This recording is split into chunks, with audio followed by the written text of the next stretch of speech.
Hello guys, hope you all are doing fine. So in our previous videos, we have seen how to write an introduction paragraph for our essays of IELTS writing task 2. Okay, so I hope you have been through that video and you are clear cut how to write your effective and very clear introduction paragraph. Today, I'm going to show you some basic structure to write your body paragraphs, that is body paragraph 1 and 2. You can write 3 or 4, that is up to you, but the most common ones are body paragraph 1 and body paragraph 2 because IELTS doesn't have a quantity but it needs quality. So even if you write 2 body paragraph with beautiful words and good command over the language using linkers, vocabulary, and proper structure and clear statements, then you are going to raise your band to 7 plus. So today we'll be seeing some basic structure of body paragraphs. You can use this structure for both para 1 and para 2. So let's begin. So in first body paragraph, know that what sentences you need to include in your body paragraphs. So the first sentence that you need to include in your body paragraph is your topic sentence. After topic sentence, you need to explain your topic sentence. Why that is your topic sentence, why you support that sentence. You need to give a clear explanation. After you have explained, you need to include an example or evidence. Evidence is nothing but the researches or reports that are published and are evident in any place which you give in your essays that are called evidence. For example, it has been shown by so and so university that 80% of students are afraid of taking maths class, something like that. When you are showing some research or some papers and clarifying that it is evident, it is clearly explained and it is proved that it harms, then that is called evidence. An example, of course, example can be anything. The fourth sentence that you need to include in your body paragraph is your explanation of that example or evidence. Okay, one more extra line or two more extra line about that example or evidence. And the last sentence is conclude your topic sentence. That is conclude, what is that? So this is optional. Okay, conclusion is optional. But if you write it, I always write in my essays. So if you write that, it gives a complete closure to your 1.17, okay, the topic, whichever body you have taken, it gives a complete closure to that it is clearly your opinion or it is clearly what you think. So it's always better to give a closure to whatever you say, whether it is speaking or writing, it is always better to include a conclusion. So these are five minimum, you can say, sentences that you need to include in your body paragraph. So it should not be too lengthy, it should not be too short as well. So this will take you to 8 because when you explain your topic sentence, that will be 2 lines, and include an example and explain, that will be 3 lines. So 3 plus 2 5, one topic sentence 6, conclusion 1 7, or it can 8. So 8 is more than enough for your one body para. Okay, so 8 plus 8, there will be 16 sentences in 2 body paragraphs, and you will have 3 sentences in your introduction, 3 in conclusions. Overall you will get 250 words if you write good and clear sentences. So let's see them one by one. So the first one, what is topic sentence? Topic sentence is nothing but what you are going to talk about in your body paragraphs. Okay, so if it is positive or negative development question type, okay, so if it is asking whether it is positive, we are just taking an example, I'm giving an example. Okay, if it is a positive or negative development question type, and if the question is some young people are moving to cities and towns, leaving only old people in countryside, do you think it's positive or negative development? Okay, so if it is a positive or negative development, you know that in both paragraphs you may either have to take a stand towards positive side or towards negative side. You can go for partiality, but I always recommend to take one side to be clear in your stand, clear in your opinion, and you don't give a confusing answer which makes the question into advantage, disadvantage, or discuss type. Okay, so be clear to take one stand or choose one side. So now when you are taking this type of question, your you need to give your stand. If you're taking positive, then both paragraphs should be positive arguments towards people leaving their hometown. If you're taking negative side, then both your paragraphs should have points that support the negative side. Okay, so here I would go with negative points. Okay, people leaving their countryside is a negative development. So both of my paragraphs will have arguments, sentences, examples supporting the negative side of people leaving the city. Okay, let's see an example.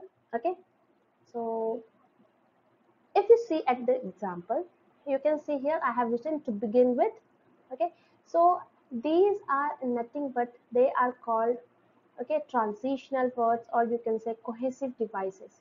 If you start your body paragraphs with these words, it looks good, it looks clear, and it gives a progression, a cohesion, a coherent to your answers. Okay, so if you're writing with this, it is totally okay to avoid. Okay, it these structures are not you know a clear cut line.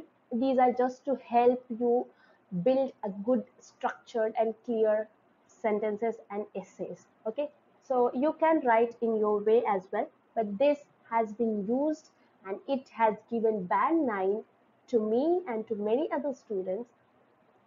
So you can use this. Okay, so I used these method and I have got 8.5 in writing, so you can also use them to boost your marks. Okay, so to begin with, if you start your sentences with that, do not use the connectives. However, moreover, starting your paragraphs, but you can use these phrases. Okay, rather than words, you can say them phrases to begin with, to start with, to embark upon. So we will cover these connectors and phrases in some other video. So here let's focus on what is the main point here. So you need to have your topic sentence related to the negativity, okay, whichever is going to support your answer. So here I have said that to begin with, in this globalized, fast-paced world, young generations are relocating to cities to earn a better living, leaving behind their unattended and deserted motherland. Okay, so I am giving the negative side because they are leaving it. The motherland has become deserted, it has become unattended. Okay, so this is my negative point. Due to the younger people leaving, okay, leaving their motherland, the home country, the countryside are becoming deserted, empty, and unattended, means that no one to look after it. So it is negative, it is showing negativity, which is directly related to my opinion, which I would have given in introduction, that this is a negative trend.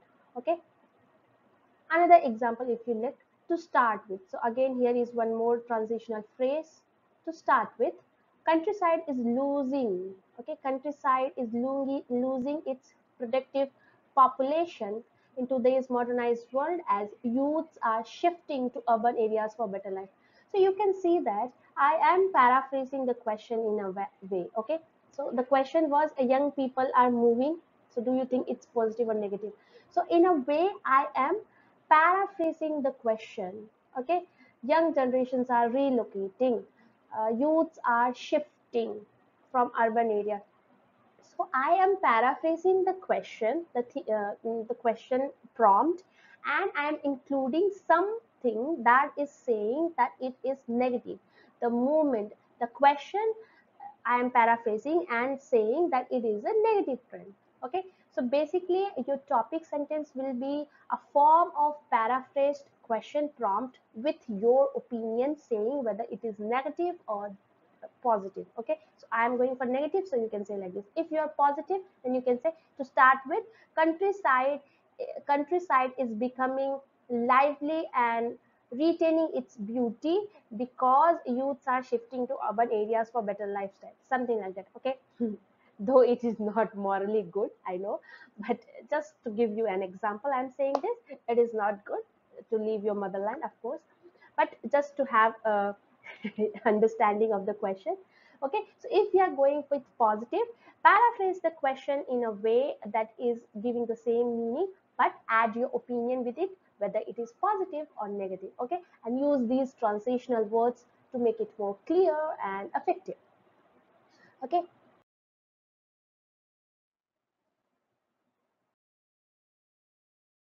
use some other words to start, and totally depends on how you paraphrase the question. So you need to have a very good skill of paraphrasing and using synonyms and pronouns. If you see at another example, this is advantage disadvantages. Okay, so do you think benefits outweigh the problems? That means advantage outweigh disadvantage type.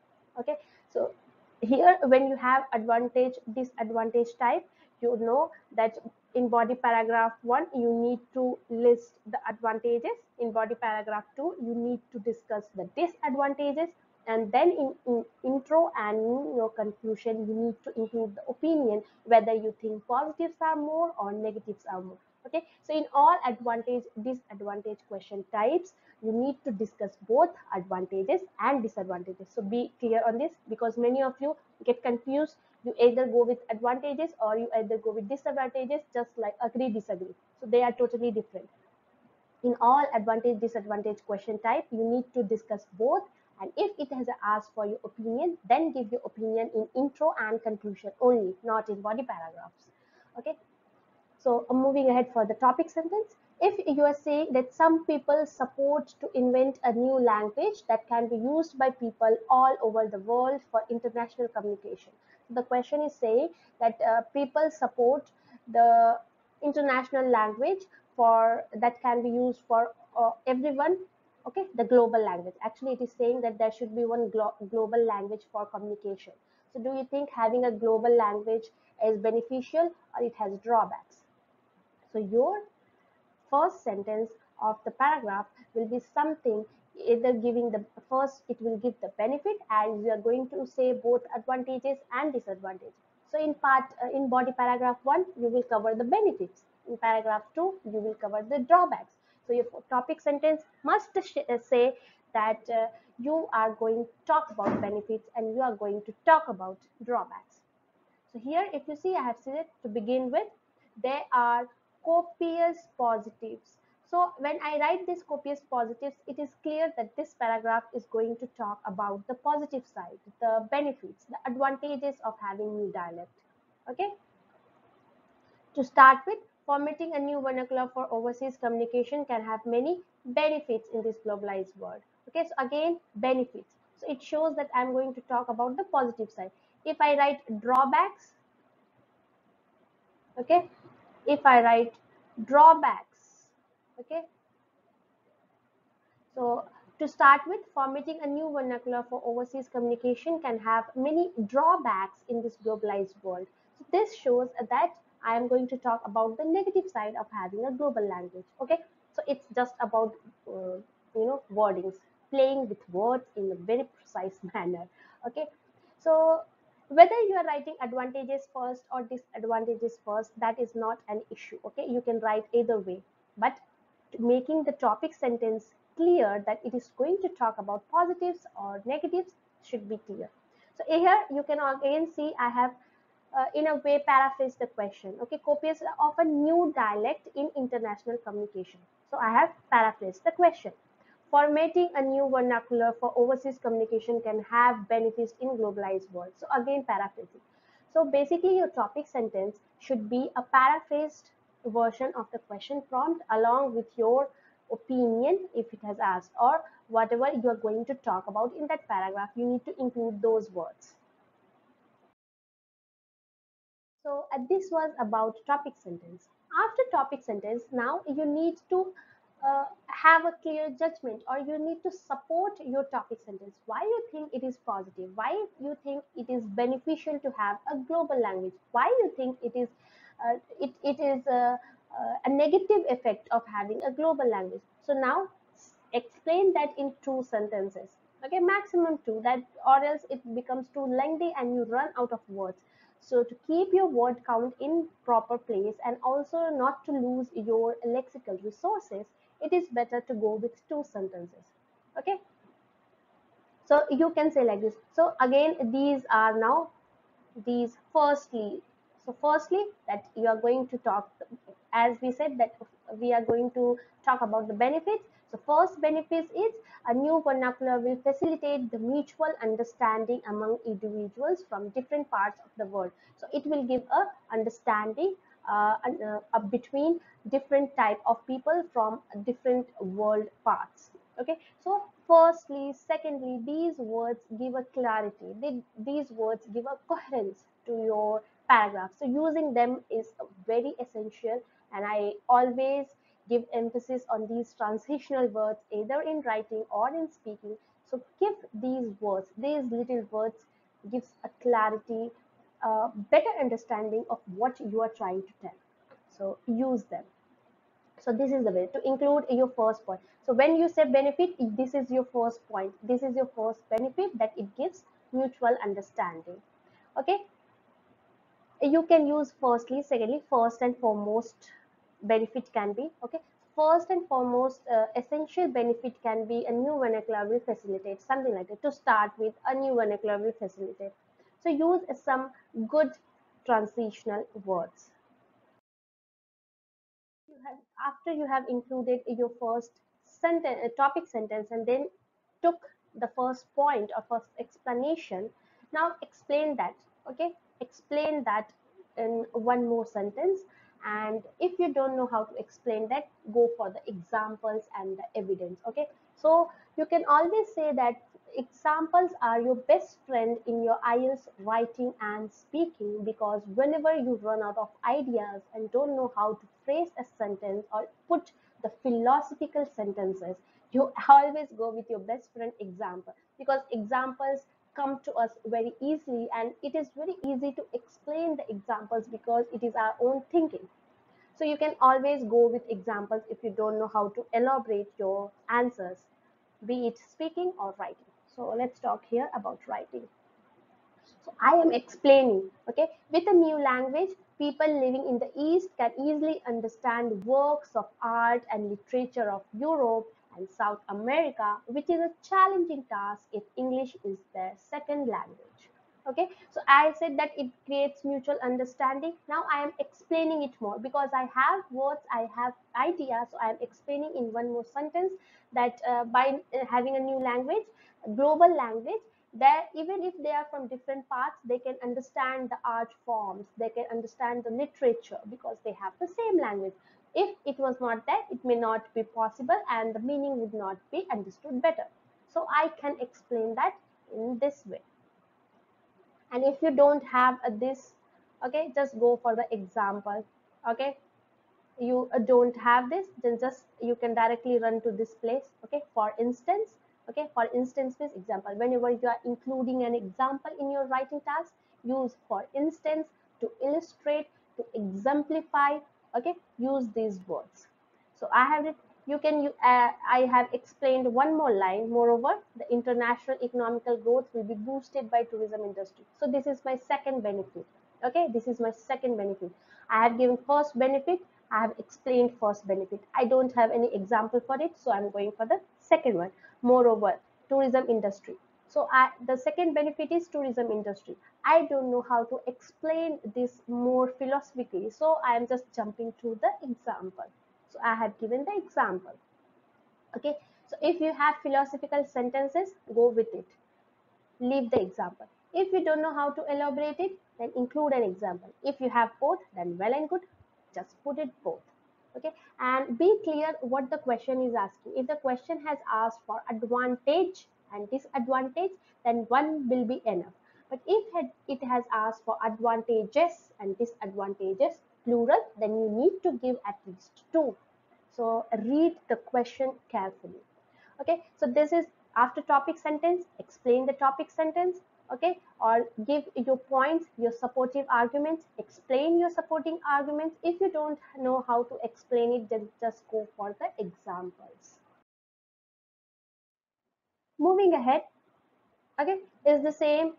Now you can conclude. Okay, you have given 2 points, you have given 2 benefits, and now you are concluding that this is why it is beneficial to have a global language. So hence, starting a new dialect for international conversation is an interesting way of improving global brotherhood. Okay, so for mutual understanding, for travel and tourism, brotherhood, we are mingling with each other. So having a global language is very good for having brotherhood. And to conclude, you can use again these transitional words, hence, therefore, all in all. Okay, overall, ultimately having a new dialect for international conversation is an interesting way of brotherhood.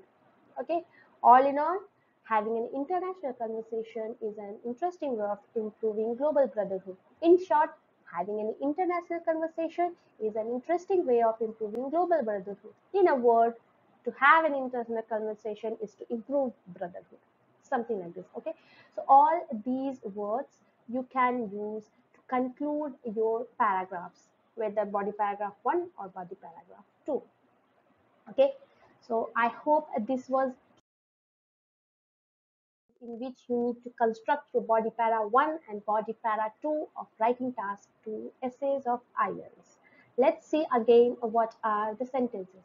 Topic sentence. What is it about? What you're going to write. Okay, so topic sentence is nothing but a paraphrased question prompt, and if the question has asked about your opinion, that is your positive, negative trend, agreement, disagreement, give your opinion, give your view, positive, negative development, or advantage outweigh disadvantage, all these question types, then paraphrase the question and include your opinion, whether it is benefit or drawback, you agree or disagree. If you agree, then give the first point why you agree.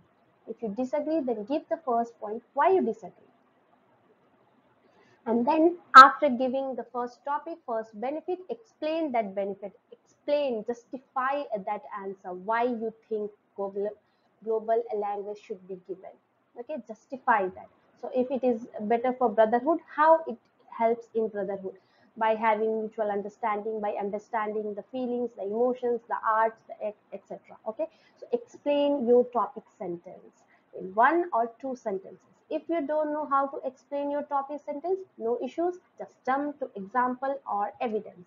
Okay, so you can include an example as well as evidence. Okay, one example, one evidence, or two examples or two evidence, but two example and two evidence doesn't look good in one paragraph itself. So always better to explain the topic sentence in two sentences, include an example and include your evidence. Okay, if you are lagging behind the explanation of the sentence, your point, then go for example as well as evidence. Then explain the example and evidence. That is nothing but, if you are writing, for instance, what you have written, just explain that in one more sentence. That is, example should be two sentences and evidence should be two sentences. The last one is conclude. So conclusion may be one sentence. So topic, one sentence. Explain your topic sentences, two sentences. One, two. Okay, include example and evidence. You can keep it two. Okay, example one line, evidence one line, or you can say, you can say one. No issues, we can take it as one. And explain the example and evidence, one sentence. Conclude your topic, one. So two, three, four, five, six. Okay, so minimum six and maximum eight. Okay, so if you explain your topic sentence with one more line and example and evidence one more line, okay, then it becomes to eight. Okay, so this is maximum you can go. If you write more than this, it becomes too elaborative, and again, as I said, it reduces your lexical resources, because many of the students become repetitive. They have used synonyms so many times, they have paraphrased the question prompts and the ideas number of times. Now if we elaborate more, we run out of synonyms, we run out of paraphrasing techniques. So it is better to keep it precise, but better lexical resources and coherence, because as again said by some great one, quantity is not the problem, quality is counted. So be clear that you need to give a qualitative and good essay, not quantitative essay. Okay, so this is the basic structure of your body paragraphs of any essay. Now try to write your essay in this way as much as you possible. Okay, So introduction I have taught you, body paragraphs I have taught you. So just join them and create a beautiful band 7 plus essay and see if you are able to write them precisely. Get them evaluated. Use transitional phrases and words to give a boost to cohesive marks as well as lexical resources. Okay, so keep practicing because practice will only make you perfect, and keep watching my videos. All the best. Bye.